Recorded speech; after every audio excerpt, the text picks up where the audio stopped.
¿Listos para la palabra? ¿Traen sus Biblias? También si ocupas una hoja de apunte, levanta tu mano, un edecán se acercará a ti. Si tienes tu Biblia, tu dispositivo, lo que uses para la Biblia, prepáralo y listo para nuestra declaración. Díganlo conmigo, esta es mi Biblia. Yo soy lo que dice que soy.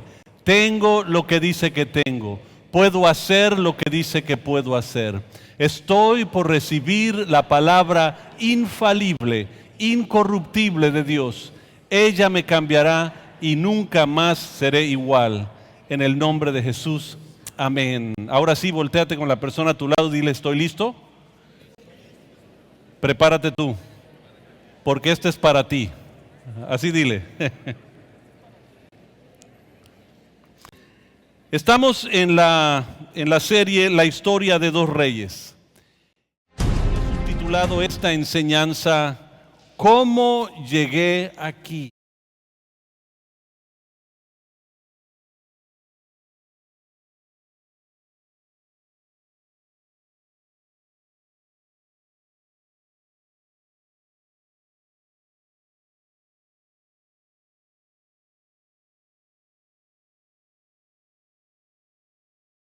¿Cómo llegué aquí? Es curioso cuando en la historia que hemos estado viendo de Saúl y David, cuando llega la rebelión en la vida de Saúl, empiezan los espíritus malignos a atormentarlo y es algo ocasional. Si ustedes recuerdan la historia, solicitaron a David que viniera a tocar arpa, venía y tocaba arpa y dice que los espíritus malignos que atormentaban a Saúl lo dejaban. Entonces era algo ocasional, era algo temporal. Pero es curioso, si tú sigues leyendo la historia en Primera de Samuel, te das cuenta que de pronto desaparece ese sentido ocasional. Y uno pregunta, ¿hay alguna gente que piensa, bueno, ya fue librado de eso? No, fue todo lo contrario. Llegó el momento donde aquello que atormentaba a Saúl ya no era ocasional, sino llegó a ser permanente en la vida de Saúl. Entonces, la pregunta que pudiéramos hacernos es, ¿por qué? A ver, digan todos, ¿por qué? Esa es la pregunta que pudieran hacer. ¿Por qué de pronto de ser un rey elegido por Dios, hablar de parte de Dios, tener el Espíritu de Dios, se revela, el Espíritu de Dios se aleja de él, empieza un espíritu a atormentarlo a tal grado que llegó el momento donde lo dominó por completo? ¿Cómo llegamos a eso? Y vamos a encontrar la respuesta en Primera de Samuel 18 y nos vamos a mantener ahí, vamos a leer algunas otras escrituras, pero en Primera de Samuel 18 es donde vamos a basar los principios que estoy por darles a ustedes. Y nada más déjenme decir esto, hay un proceso por el cual el pecado que pudiera estar en nuestra vida empieza a tomar control total de todo lo que somos, todo lo que pensamos, todo lo que hacemos. No empieza nada más de un momento a otro, sino es progresivo. Decirlo así, en el alcoholismo, un alcohólico no empieza siendo alcohólico, sino hay algo que provocó para que ese punto llegara en la vida. No es de la noche a la mañana, por eso también el quitarte ese hábito, el deshacerte de eso, es muy, muy difícil. Y es igual como el pecado hace en la vida de uno. La vez pasada estuvimos hablando precisamente del pecado y del arrepentimiento. Pero la pregunta sería, ¿cómo saberlo para poder levantar defensas en contra de esto? Entonces hay unos principios que yo les quiero dar del capítulo 18 de Primera de Samuel. Número 1, anótalo por favor. El pecado comienza cuando el corazón está enfocado en lo equivocado. Un verso sin esfuerzo. El pecado comienza cuando el corazón se enfoca en aquello que no es lo correcto, es lo equivocado. Tienes la mira puesta en el lugar donde no debe de estar. Y ahí en 1 de Samuel 18, noten cómo dice el versículo 6. Cuando el ejército de Israel regresaba triunfantes después de que David mató al filisteo, y déjenme hacer una pausa ahí con esa coma que está. En el capítulo 17 es donde encuentras tú a David venciendo a Goliat. Y ustedes recuerdan la historia, llega, solo para traerles unas tortas ahogadas a sus hermanos. Bueno, eso es lo que yo me imagino porque es lo que tengo hambre, ¿no? Entonces es lo que deseo. Trae algo de comer, pero de pronto ve a un filisteo, campeón, gigante, retando a los ejércitos de Israel. E Israel atemorizado con este hombre. Y David nada más dice, oye, ¿quién es este para retar a los escuadrones del ejército de Dios? O sea, si Dios por nosotros, ¿quién contra nosotros? Entonces, él se levanta, va a la lucha, y ustedes recuerdan, toma unas piedras y agarró la onda, como debemos de hacer nosotros, ¿no? Agarrar la onda. Y fue y con la primer piedra mata al gigante. Ya ustedes conocen la historia, o por lo menos han visto las caricaturas, ¿no? Ahora en el 18 ya eso sucedió.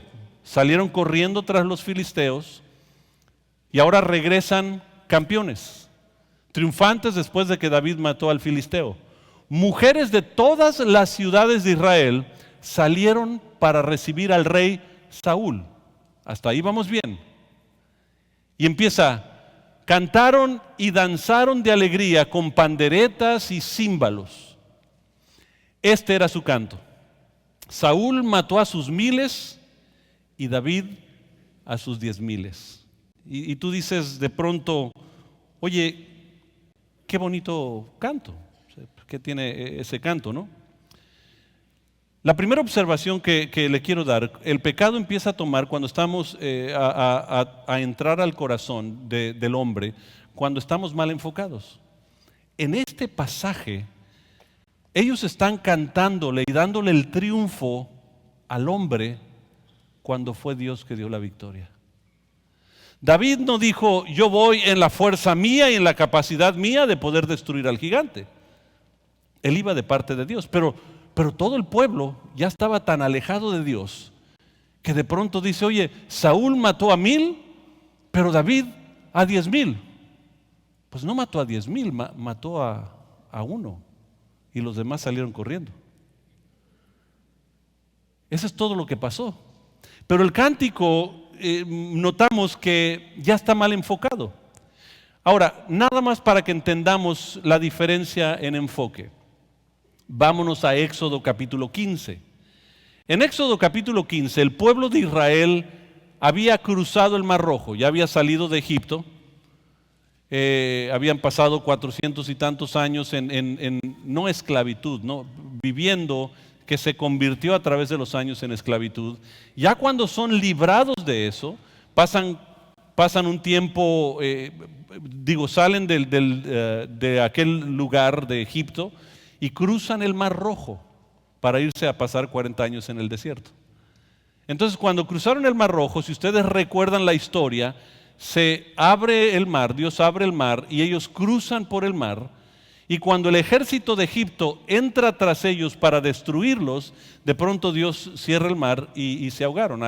Hay tantos que tratan de encontrarle algo humano a todo, ¿no? Lo sobrenatural no tiene nada humano, ¿no? Pero hay muchos que dicen, no, lo que pasa es que para mí es un milagro lo que Dios hizo. Lo veas como lo veas. Pero hay que dicen, hay un lugar cerca en el Mar Rojo, en la península, donde de pronto en ciertas temporadas el agua baja a solo unos 3-4 centímetros y por ahí cruzaron. No es que Dios abrió las aguas como hace la película y en Hollywood, ¿no? Entonces yo digo, wow, qué impresionante Dios, ¿no? Porque provocó que todo el ejército de Egipto se ahogara en 2-3 centímetros de agua. Todos se tiraron al agua a suicidarse, ¿no? Pero bueno, como lo quieras ver, ¿no? En el capítulo 15, después de recibir ese milagro, hay un cántico. Noten el cántico. Entonces Moisés y el pueblo de Israel entonaron el siguiente cántico al Señor. Cantaré al Señor porque ha triunfado gloriosamente. Arrojó al mar al caballo y al jinete. ¿Quién está recibiendo la gloria ahí? Dios. ¿No dijeron cruzamos a buen tiempo? ¿A buena hora? ¿La hicimos? ¿No hicieron el cántico? Aleluya. No fue eso tampoco, ¿no?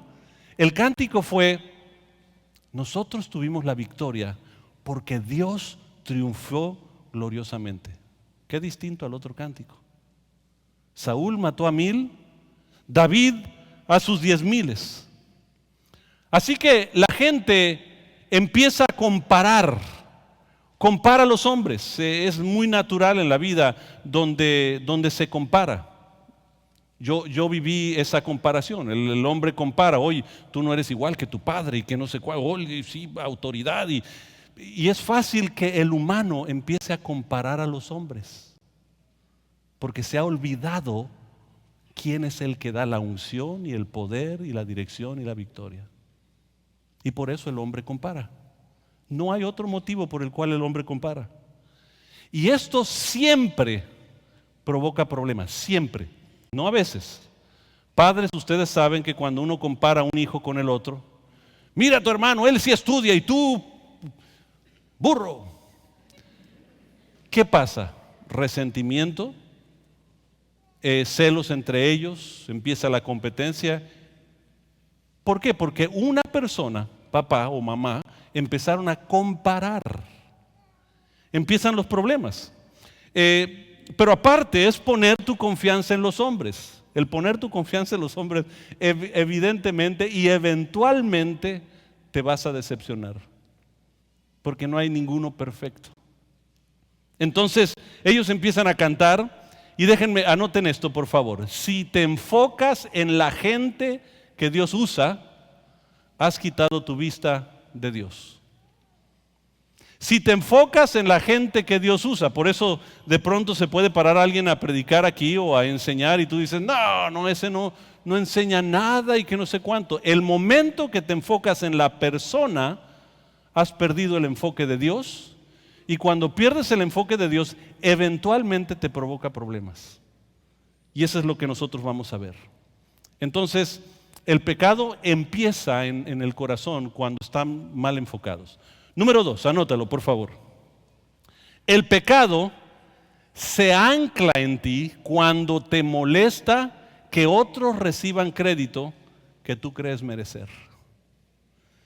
Se ancla en tu vida, empieza a tomar, ahora sí, posesión de ti cuando alguien más está recibiendo el crédito que tú sientes que tú mereces.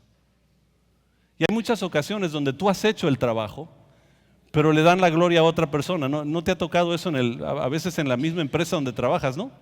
Fuiste, hiciste todo el trabajo y llegan y promocionan a tu compadre. Y tú dices, caray, si él no hacía nada, era un flojo. Yo haciendo todo el trabajo y te empiezas a molestar y la ira empieza en ti, el enojo. Noten 1 Samuel 18, en el versículo 8 ahora. Esto hizo Saúl. Esto hizo que Saúl se enojara mucho. ¿Qué es esto?, dijo. Le dan crédito a David por 10,000 y a mí solo por 1,000. O sea, oye, yo tengo más tiempo en guerras. Yo he estado en más guerras. Él con uno y ya tiene 1,000, y yo que tengo muchas guerras y solo tengo unos cuantos. ¿Qué es esto? Entonces, notan que ya empezó la molestia porque de un principio ya está mal enfocado. El pueblo está mal enfocado, él está mal enfocado y de pronto empiezan los celos. Y noten que dice después, solo falta que lo hagan su rey. Desde ese momento, Saúl miró con recelo a David. Previo a esto, nosotros vimos que Saúl amaba a David. Lo amaba mucho, lo quería tener cerca, quería que estar, pero ahora de pronto el mal enfoque que había en un pueblo de pronto provoca que ahora haya una competencia entre uno, porque no había competencia de David hacia Saúl, solo de Saúl hacia David. Y mientras los ojos de Saúl estén sobre David, no puede ver a Dios. Cuando tú ves el problema, no puedes ver la solución. Por eso la Biblia nos dice, alzaré mis ojos a la arena. ¿Dónde dice? ¿A dónde? A los montes. Hay gente que llega y dice, pastor, yo quiero que usted ore por mí porque usted está más cerquita a Dios.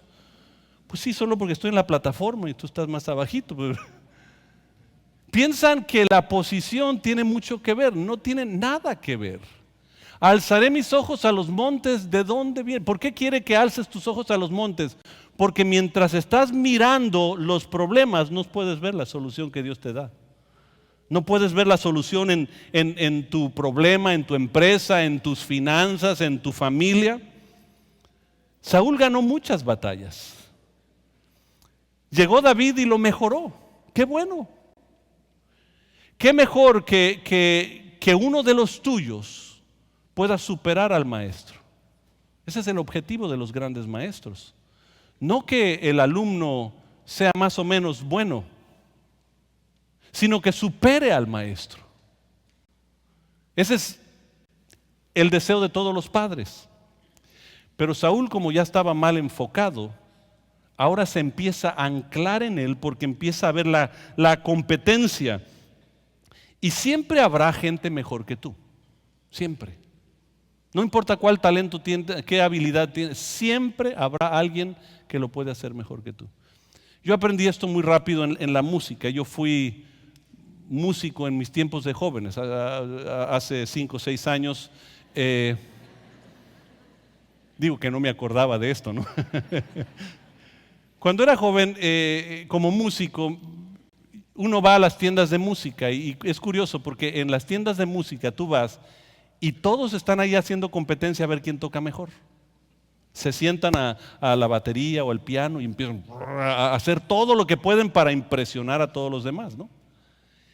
Y yo me di cuenta siempre que no importa qué tan bueno seas en la música, siempre hay alguien que toca mejor que tú o que canta mejor que tú. Entonces, cuando te dedicas a hacer competencia, vas a perder. Porque no importa qué tan bueno seas en el don que tú tienes, sea administración, sea liderazgo, lo que sea, siempre hay alguien que lo puede hacer mejor. Por eso uno de los principios en liderazgo es rodéate con todos aquellos que llenan tu debilidad. Tienes que identificar rápidamente cuáles son las áreas débiles y consigue toda la gente que tiene esa habilidad para que puedas ser mejor. Pero de pronto hay una competencia. Y fíjense que surge entre los cristianos mucho también. No sé si tú algún día has dicho la frase, ¿por qué ellos y yo no? ¿Por qué yo tengo 10 años orando por mi sanidad y no viene? Y aquel que hasta vive mal en la vida. Competencia. Fíjense, hay una competencia y hace momentos platicando con una amistad de aquí también, hablábamos de eso y decíamos cómo muchas veces aún nuestra condición, nosotros comparamos nuestra situación económica con alguien más. Competencia. ¿Estamos bien? ¿Estamos engordando? Pasamos bien el momento, o sea, hemos llegado hasta aquí, pero siempre nos comparamos con alguien y no tenemos suficiente. Y estamos reclamándole a Dios y diciendo, Señor, es que no tengo dinero. Y lo que el enemigo anhela que pase en tu vida es que tú caigas en eso. Caigas en ver la competencia entre personas, sea por lo financiero, sea por el estatus, lo que sea. Anhela que tú caigas en ese competir contra otro. Miren lo que dice Efesios capítulo 4. Dice, no obstante, Él, hablando de Dios, nos ha dado, díganlo otra vez, nos ha dado. Él nos ha dado a cada uno de nosotros un don especial mediante la generosidad de Cristo. No sé si están entendiendo lo que Pablo le dice a los efesios. O sea, la capacidad que yo tengo no proviene de mí, sino de Dios. Entonces, ¿quién merece la gloria? Dios. Pero nosotros cuando nos enfocamos mal, empieza el pecado a caminar entre nuestros pensamientos y nuestro corazón Y de pronto se halla el pecado anclándose en nosotros, tomando posesión de nuestra vida, porque empezamos a ver comparaciones. ¿Por qué él y por qué no yo? ¿Por qué allá recibe bendición y yo no? Es que no importa si recibe allá bendición o no. La Biblia dice que cuando uno prospera, el otro se regocija en que haya uno prosperado. Esa es la presencia de Dios en nosotros. Pero el pecado empieza a hacer comparaciones. Si yo tengo aquí años, ¿por qué no me dejan predicar? ¿Por qué predica Israel y yo predico mejor que él? ¿Por qué? Y empieza el por qué. Porque el pecado ya empezó y ya empezó a anclarse. Y empezaste a ver todas las cosas distintas. Punto número 3, por favor. Cuando se apodera el pecado de ti, provoca que lleves a cabo acciones no comunes en ti. Cuando se apodera el pecado de ti, provoca que tú empieces a reaccionar y a hacer las cosas que nunca te imaginabas que ibas a hacer. De pronto, posiblemente no sea el caso de ninguno que está aquí, pero de pronto le pegaste, varón, a tu esposa y tú dices, no sé qué me llevó a eso. No, lo que te llevó es que el pecado empezó a caminar entre tu corazón y tus pensamientos y lo dejaste y empezaste a hacer comparaciones. Yo tengo razón, él o ella no. Yo tengo razón, pero mis hijos no tienen razón. Y empezó la comparación y de pronto se empezó a anclar el pecado y empiezas a ofender. Eso pasó en este caso. Ahí en el capítulo 18 hay varios pasajes. En el versículo 11 dice, y de repente se la arrojó a David, tomando la lanza. Estaba tocando David el arpa y tomó la lanza y se la lanzó. ¿Qué lanza? Imagínense, de pronto se le arrojó a David tratando de clavarlo en la pared, pero David se le esquivó 2 veces. Amados, yo no sé, pero la primera vez yo hubiera dicho ya, si no le gustó la melodía me voy, ¿no? Pero yo creo que David dijo, a lo mejor no le gustó el tono de la bemol, entonces me voy a otro tono, ¿no? Todavía 2 veces se esquivó eso. Noten el versículo 21. Me da otra oportunidad para que los filisteos lo maten. El anhelo de Saúl era que de alguna manera muriera, y como él era tan fiel y leal al rey, entonces lo manda a los filisteos. Y noten a qué lo mandan. Versículo 25 dice así: les dijo, díganle a David que lo único que quiero por dote, porque le iba a entregar a la hija, y resulta que en el momento de la boda se la quitan. Ya no hay boda, el día de la boda. Entonces, pero aquí entre todo eso, y pensando que era un engaño, y resultó ella enamorándose de David, pero bueno, esa es otra historia. Esa va a ser en julio en el de matrimonios, ¿no? Entonces, lo que quiero por dote son los prepucios de los 100 filisteos. Imagínense, le dice Saúl, ve y circuncida a 100 filisteos y me traes la prueba de que los circuncidaste, ¿no? Imagínense qué le va a suceder. Pues yo no sé tú, pero si yo soy filisteo, yo lo mato. Que ni se acerque.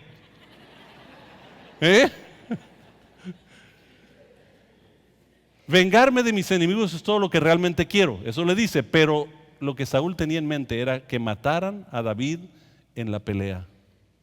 Y cada vez David tenía éxito.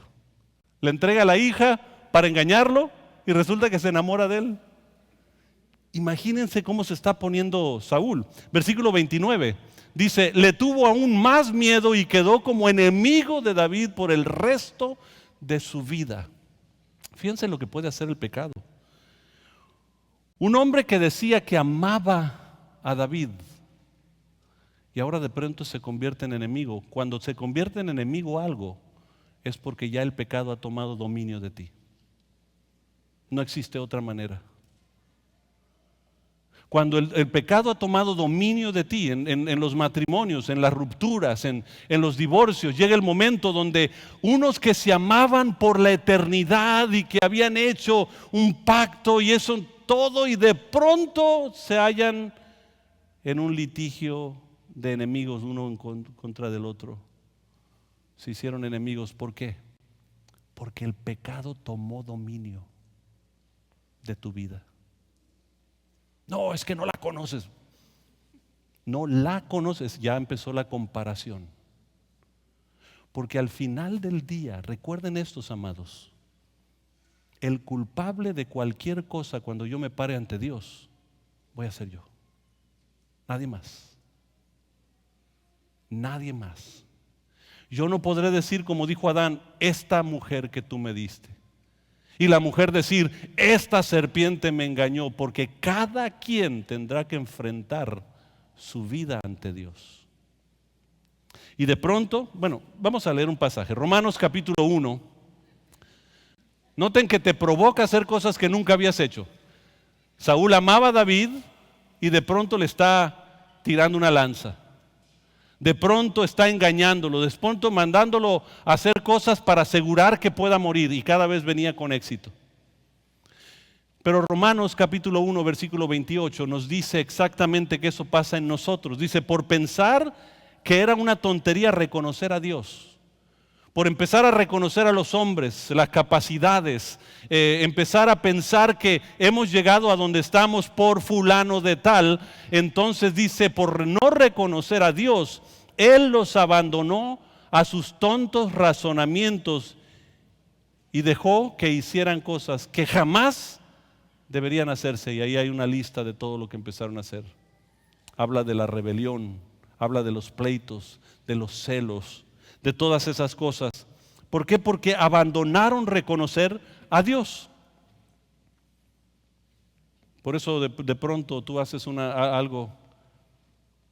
¿Cuántos en un pleito matrimonial, aquellos que son matrimonio aquí, en un pleito matrimonial han ofendido a su cónyuge? 5, 6 nada más. Los demás son perita en dulce.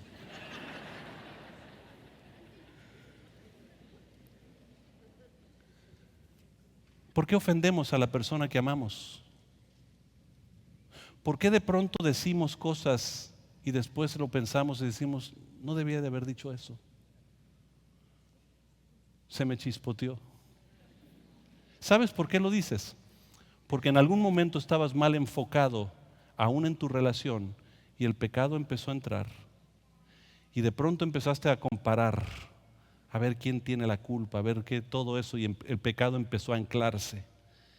Y ya cuando se empieza a anclar, empiezas a hacer cosas que jamás hubieras hecho. Solo, anota esto, porque el pecado va creciendo hasta que ya no tienes fuerzas para detenerlo. El pecado en ti va creciendo hasta que ya no tienes fuerzas para detenerlo. Eso es lo peligroso del pecado. Por eso la semana antepasada que estuvimos hablando de eso, estuvimos hablando de confesarnos. Es imperante confesarnos ante Dios y decir, Señor, este soy yo. La realidad de mi condición es esta, Señor. Punto número 4.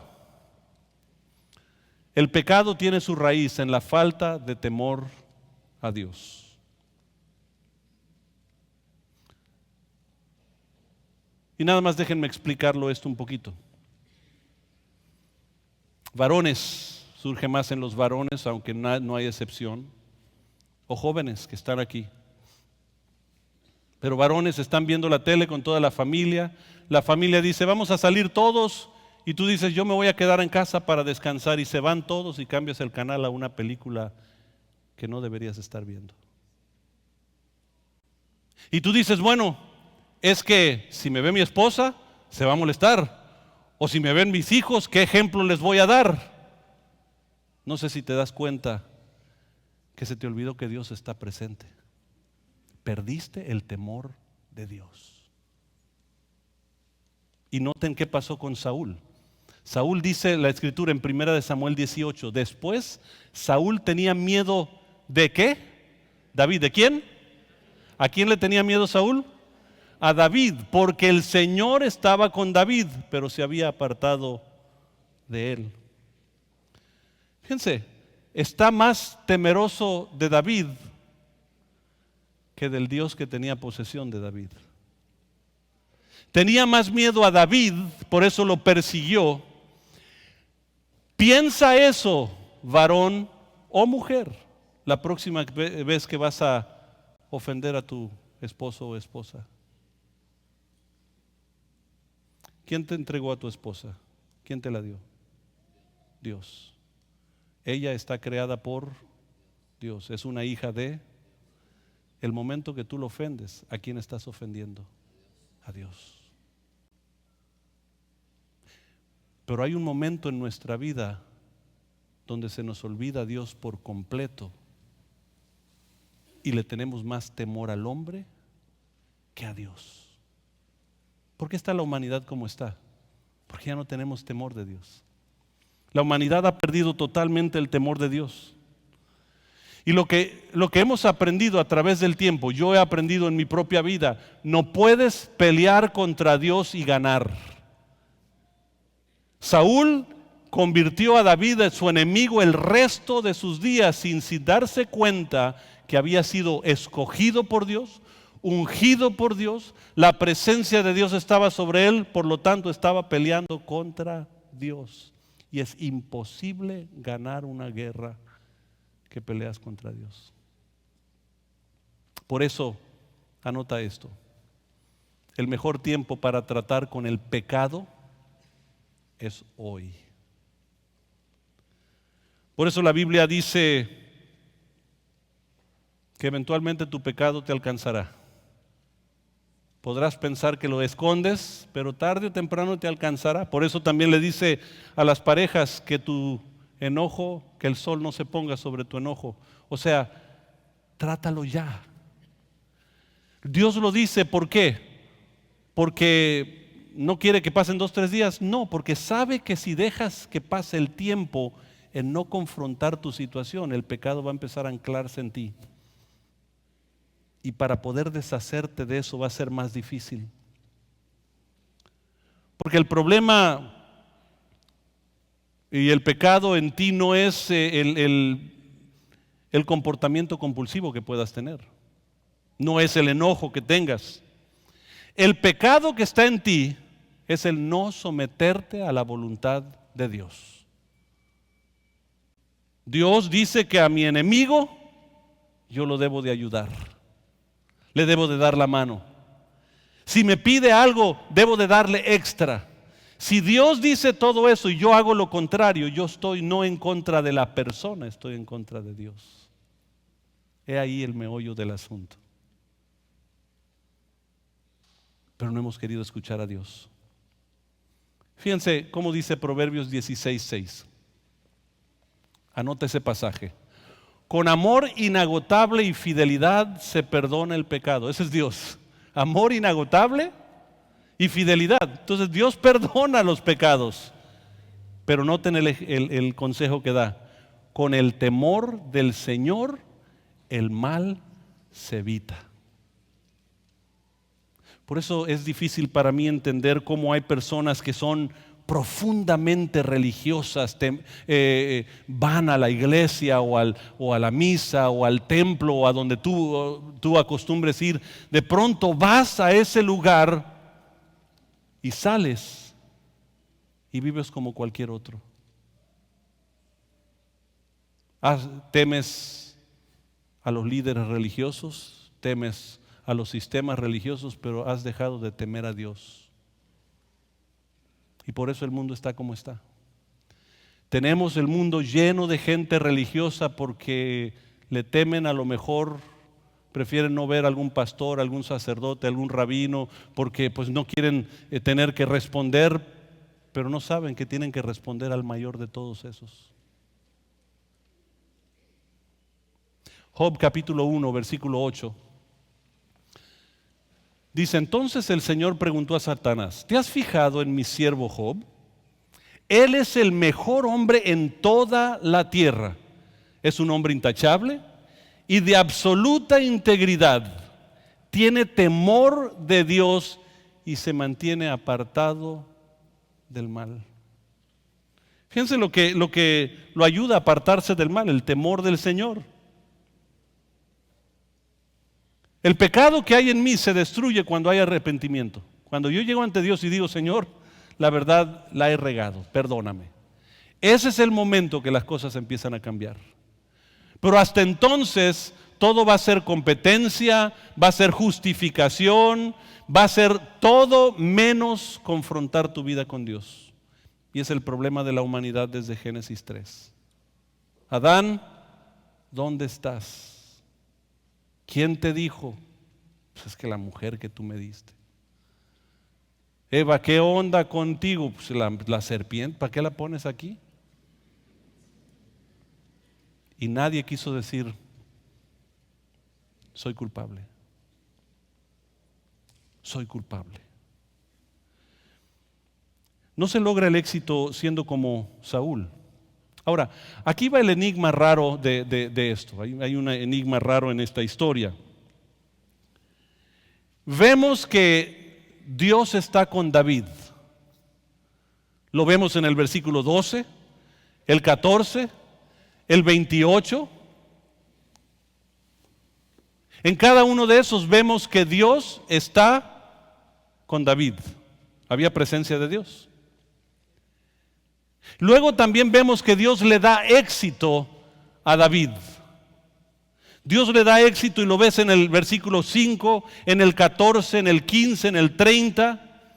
Y cada vez, a pesar de todo, tenía éxito. Fíjense, lo traen de ser pastor, lo traen a tocar alabanzas ante el rey, se convierte en guerrero victorioso. Qué suave ser David, ¿verdad? Wow, de apacentar ovejas, de pronto tocando ante el rey, de pronto ser el general más importante del rey. Wow, ¿cuántos quisieran ser David? Muy pocos, qué bueno. Pero algo sí pueden aprender. Dios le da éxito aun cuando Saúl lo persigue. Dios le da éxito aun cuando lo abandona la esposa en el mero día de boda. Dios le da éxito aun cuando va a hacer judío a todos los filisteos, a circuncidarlos, ¿no? Dios le da éxito en todo, pero no porque le fue bien. Amados, no puedes ser victorioso si no estás dispuesto a enfrentar la batalla. No existe victoria sin batalla. Y en todo el proceso, Dios lo que está haciendo estaba llevando a David por un aprendizaje espiritual. Él te va a hacer victorioso, pero no porque no vas a pasar tiempo difícil. A lo mejor te van a lanzar los lanzas. A lo mejor te van a abandonar tus amistades.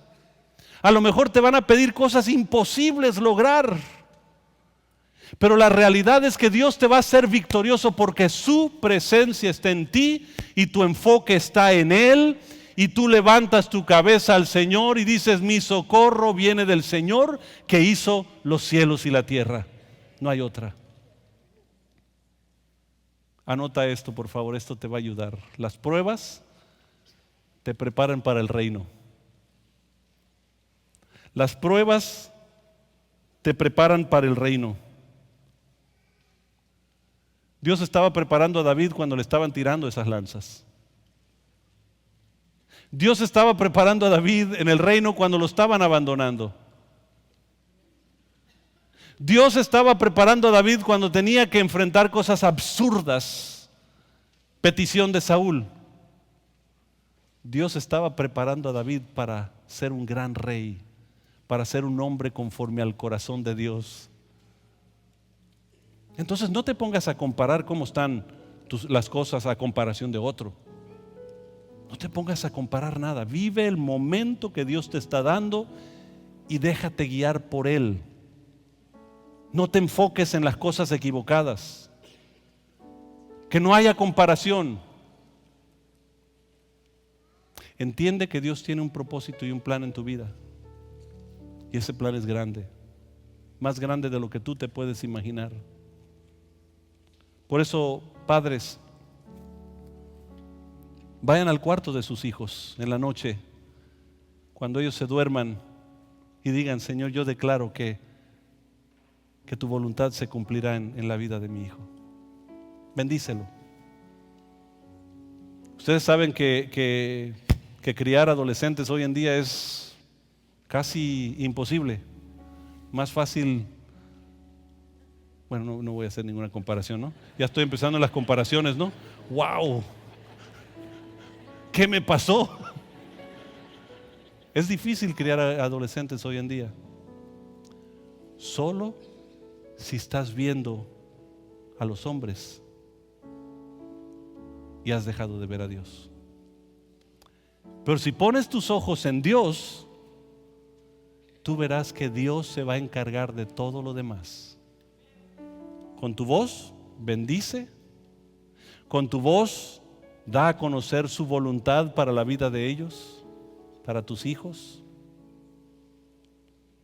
Quiero terminar con la historia de Jonatán, porque la dejé para el final por razones obvias. Jonatán, hijo de Saúl, gran amigo de David. Después de la guerra de Goliat, y que regresa victorioso David de esa guerra, ustedes ya leímos la historia, están cantando las damas diciendo: Saúl mató a 1000, David a sus 10,000. Y es el canto humano. Pero en el versículo 3 del capítulo 18 dice lo siguiente: Jonatán hizo pacto solemne con David. Fíjense lo que pasó. Él, cuando vio que David le ganó a Goliat, en ese momento dijo: este será mi rey.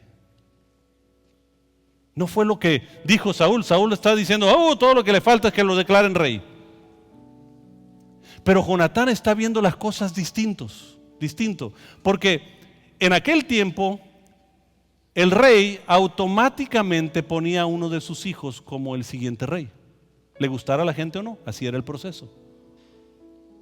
Entonces le correspondía a Jonatán ser el próximo rey. O sea, imagínense, si a mí me va a tocar ser el mero jefe de todos, yo no se lo doy a nadie ni por nada, que se lo gane él. Él no tomó esa postura. Dice: porque lo amaba tanto como a sí mismo, para sellar el pacto, quitó su manto, se lo dio a David junto con su túnica, su espada, su arco y su cinturón. Noten lo que hizo. Esa túnica era la representación de que él era el príncipe que le correspondía el trono, y se la quitó y se la dio al rey,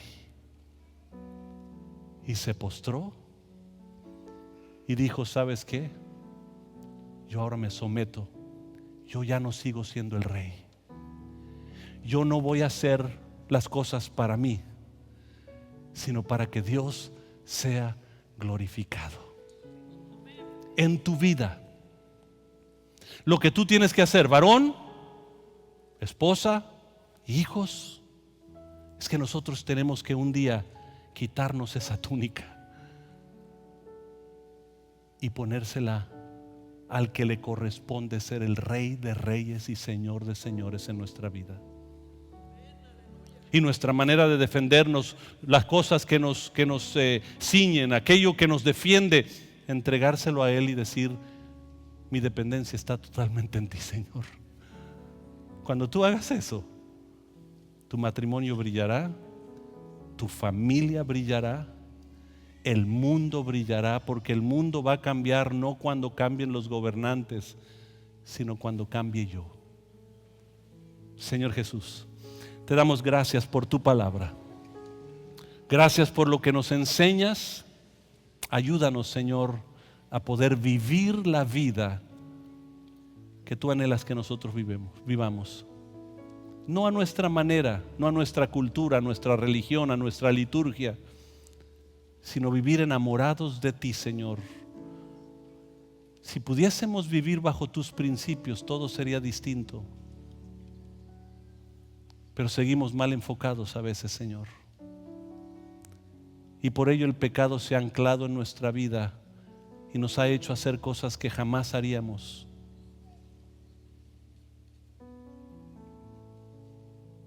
Señor, enséñanos a temerte.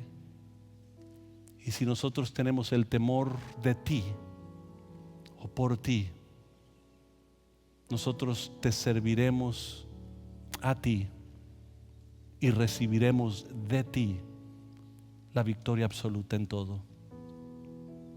Te damos gracias, Señor, en el nombre poderoso de Jesucristo.